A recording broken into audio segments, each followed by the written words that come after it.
الحمد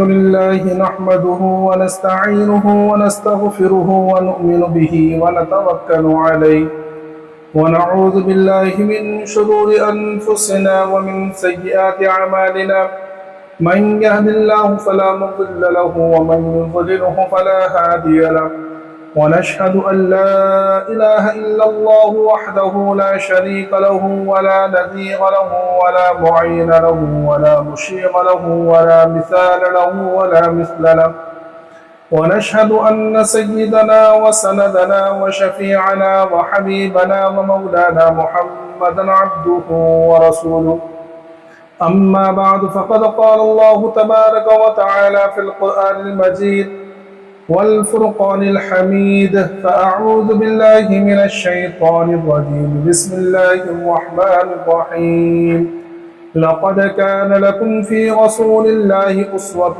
حسنة وقال في موضع آخر يا أيها الذين آمنوا اتقوا الله وكونوا مع الصادقين وعن النبي صلى الله عليه وسلم قال الصدق شفيعي او كما قال عليه الصلاة والسلام۔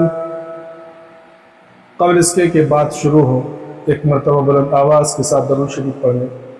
اللهم صل على سيدنا مولانا محمد وعلى آل سيدنا مولانا محمد وبارك وسلم كما تحب وترضى عدد ما تحب وترضى يا کریم۔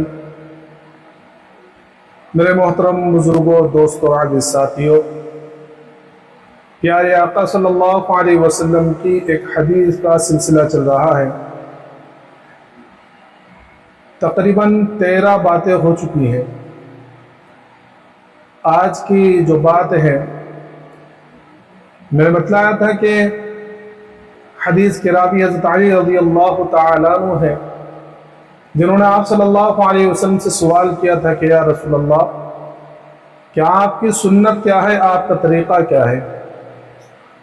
جس کے جواب میں آقا مدنی محمد عربی صلی اللہ علیہ وسلم نے چند باتیں ارشاد فرمائی جو بظاہر تو چھوٹی چھوٹی ہیں لیکن معنی کے اعتبار سے بڑی اہم باتیں ہیں، جن میں سے آدھے سے زیادہ باتوں کا ذکر جو ہے پچھلے جمعوں کو ہو چکا ہے۔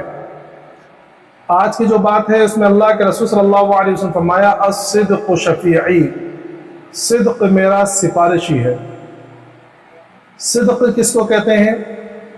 صدق کسی بھی چیز کی اصلیت یا کسی چیز کی قوت کمال کو کہتے ہیں، کہ کسی چیز کی حقیقت یا اس کو مکمل ہونے کو اس کو کہتے ہیں صدق۔ اس لیے قرآن مجید میں ایک دعا سکھائی گئی ہے۔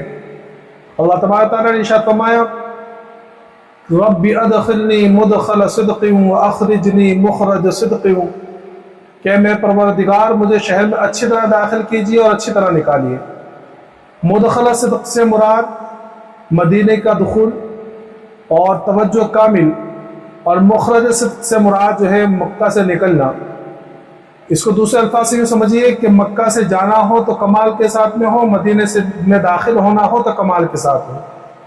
دوسری جگہ اللہ تبارک تعالیٰ نے ارشاد فرمایا وَجَعَلْنِي لِسَانَ صِدْقٍ فِي الْآخِرِينَ، کہ پچھلے لوگوں کے اندر میرا ذکر نیک جاری فرمائیے۔ ایک اور جگہ ارشاد فرمایا وَبَشِّرِ الَّذِينَ آمَنُوا أَنَّ لَهُمْ قَدَمَ صِدْقٍ عِنْدَ رَبِّهِمْ، کہ اور ایمان والوں کو بشارت دیجیے کہ انہیں ان کے رب کے ہاں پورا پورا جو ہے مرتبہ ملے گا۔ شفیع کسے کہتے ہیں؟ شفیع کہتے ہیں اس کو جو کسی کے مقصد میں متحد ہو کر اس کے ساتھ شامل ہو جائے۔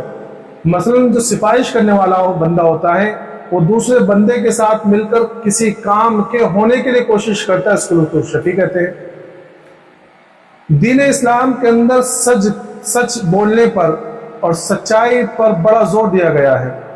اس کے مقابلے کے اندر اس کا مقابل جو ہے کہ یوں سمجھیے کہ دین اسلام کے اندر سچ کی بہت زیادہ اہمیت ہے۔ نبی اکرم صلی اللہ علیہ وسلم نے ارشاد فرمایا کہ مومن سب کچھ ہو سکتا ہے لیکن جھوٹا نہیں ہو سکتا۔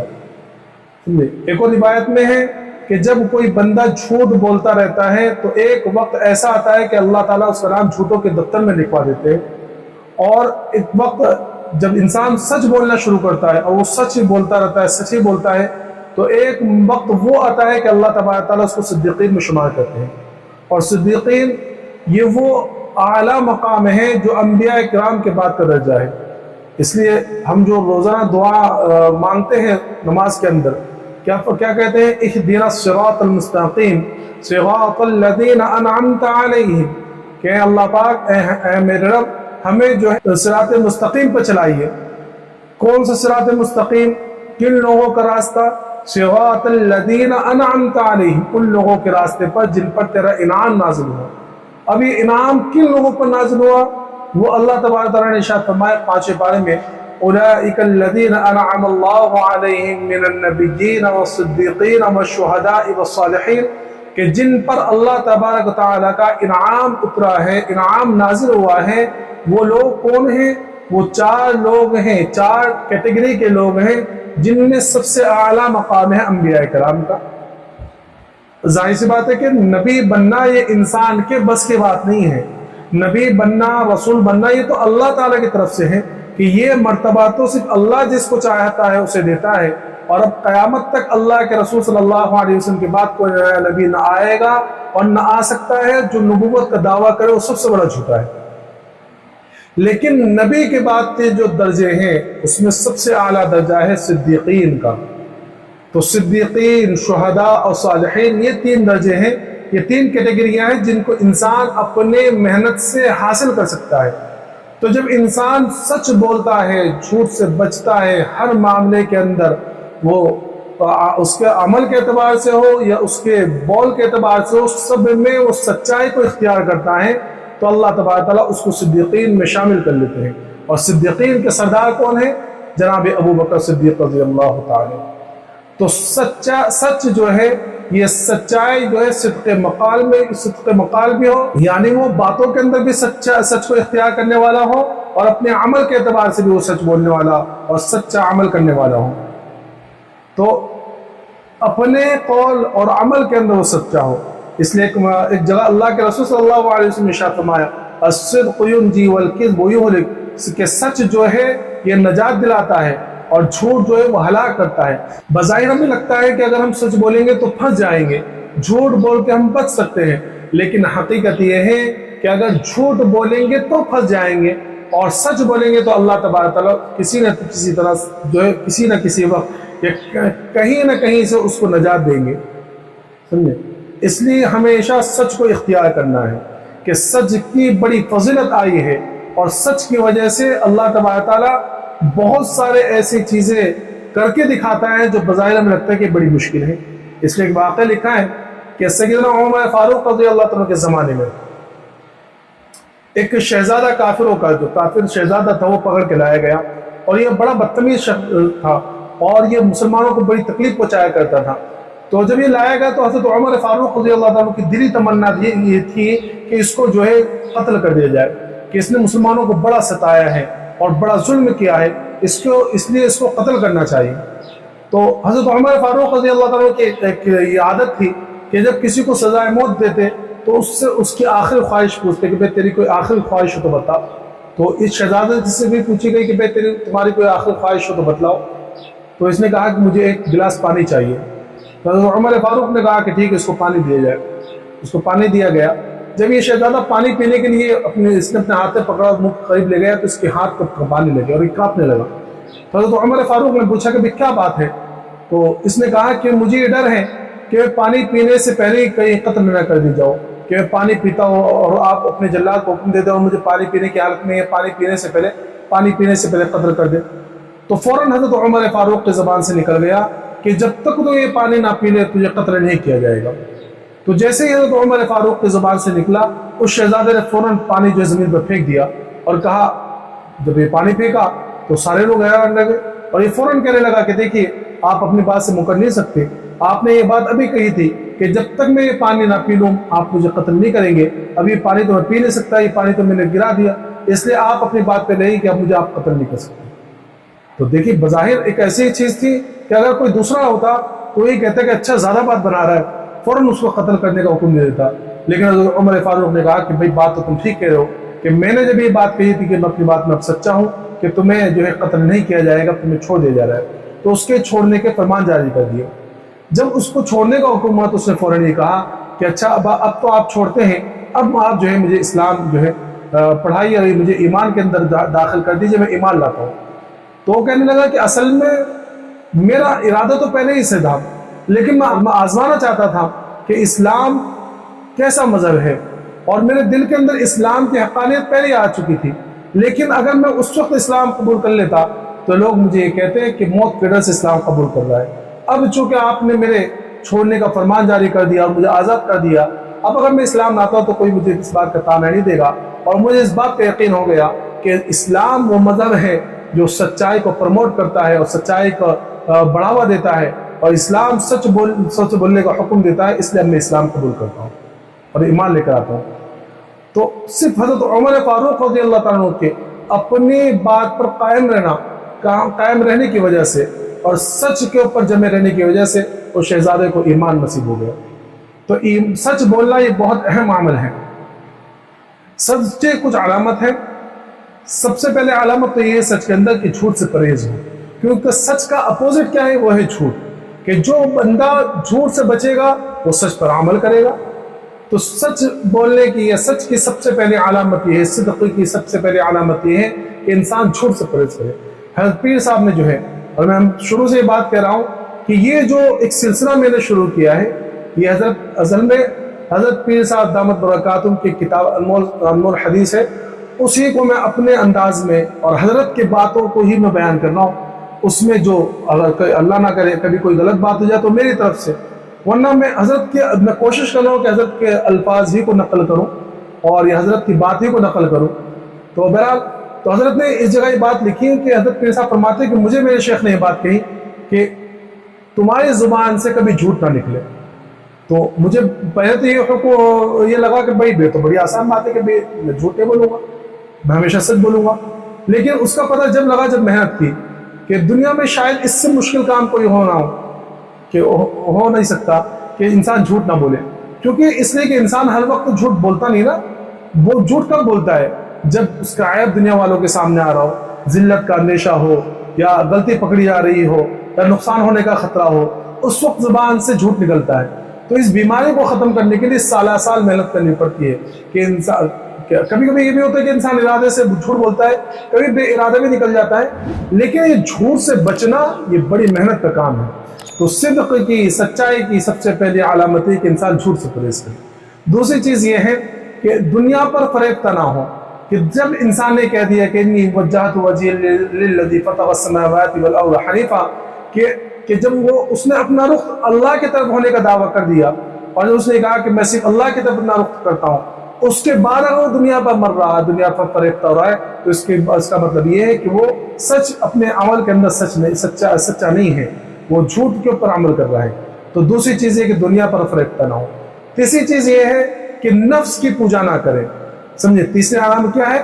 کہ انسان اپنی نفس کی پرستش چھوڑ دے۔ ایک آدمی پڑھتا ہے ایاک نعبد و ایاک نستعین، نماز میں پڑھ رہے ہیں کہ ہم صرف تیری ہی عبادت کر رہے ہیں، لیکن وہ اپنی نفس کی بھی پوجا کر رہا ہے، اپنے نفس کی بات مان رہا ہے، اپنے نفس کی اپنے خواہشات پر عمل کر رہا ہے، تو پھر وہ اپنی بات میں سچا تو نہیں ہوا، وہ تو جھوٹا ہو گیا۔ تو صدق کی تیسری علامت یہ ہے کہ نفس کی پوجا نہ کرے۔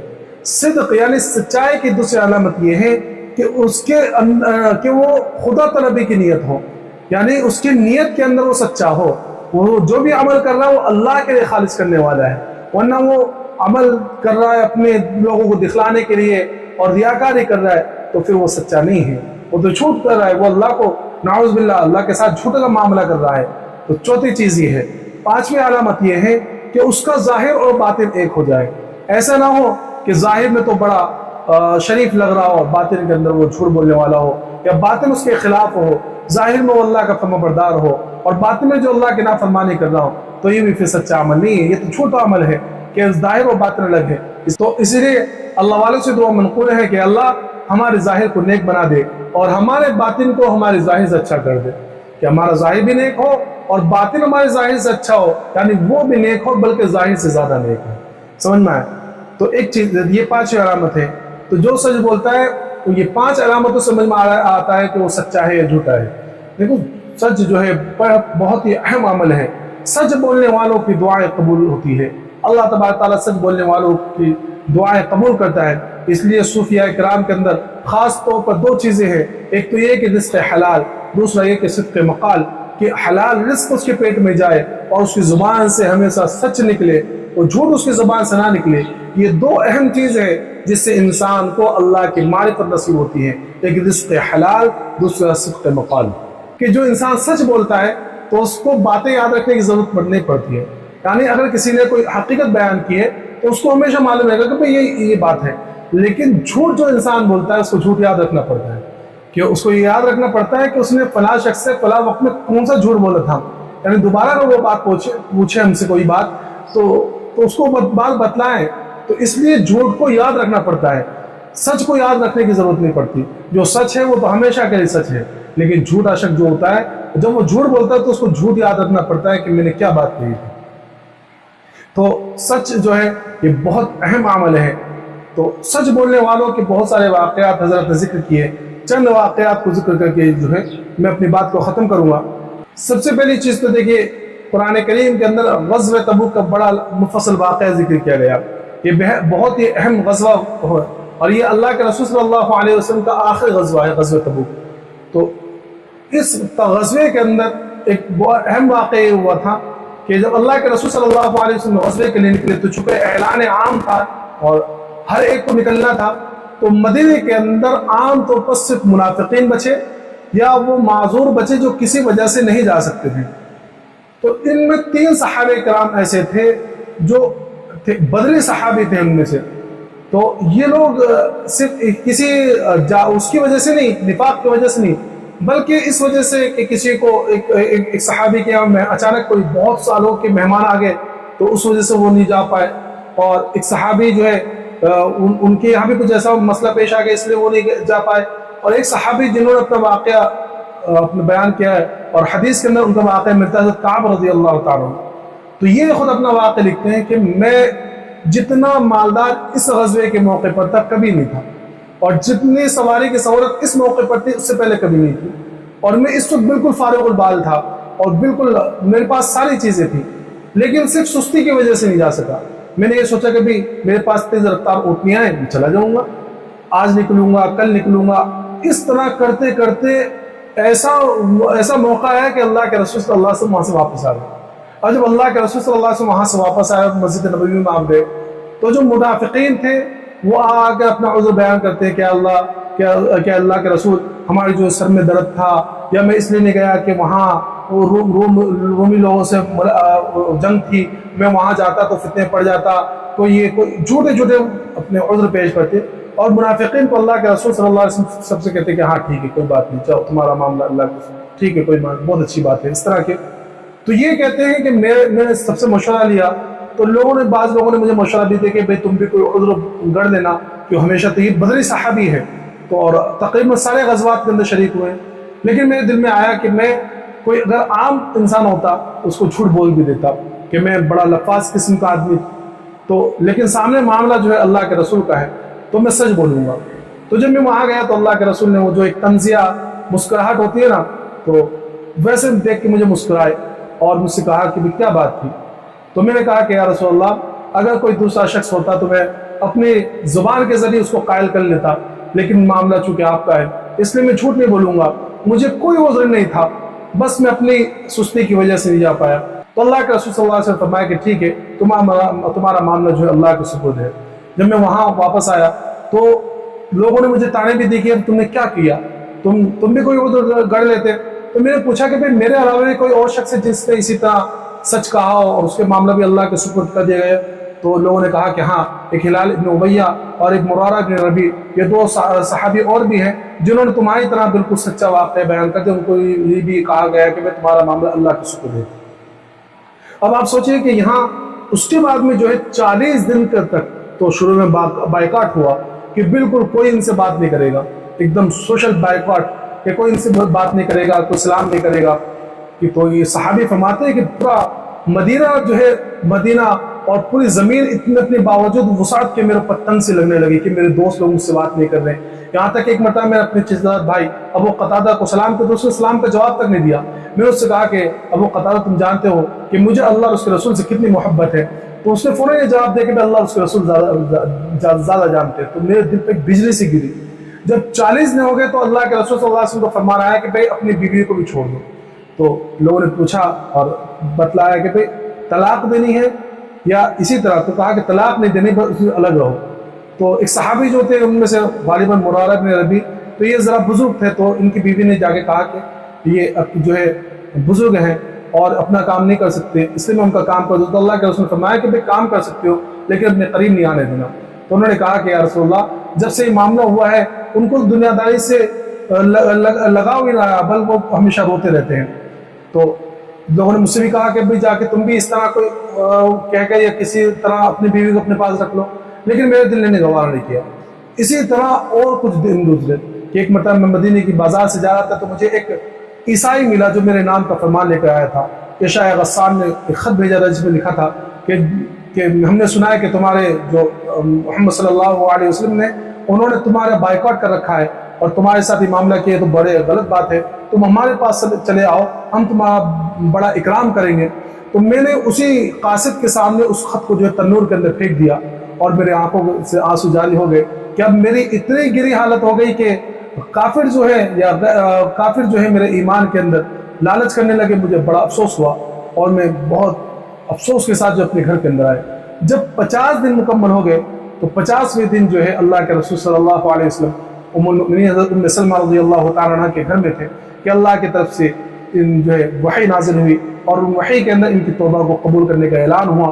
اور فوراً جو ہے ایک قاصد میرے پاس آیا اور جیسے ہی اس نے مجھے آواز دی میں فوراً سجدے میں گر گیا کیونکہ مجھے پتہ چل گیا کہ شاید میری توبہ قبول ہو گئی. اور اس کے بعد ایک شخص جو ہے گھوڑا دوڑا کے میرے پاس آیا اور مجھے میری توبہ کے قبول ہونے کی بشارت دی کہ واللہ میرے پاس اس وقت کوئی سامان نہیں تھا, میں نے اپنے بدن کا کپڑا اتار کے اس کو ہدیہ کر دیا اور دوسرے سے کپڑے مانگ کر اللہ کے رسول صلی اللہ علیہ وسلم کی دربار میں حاضری کے لیے گیا.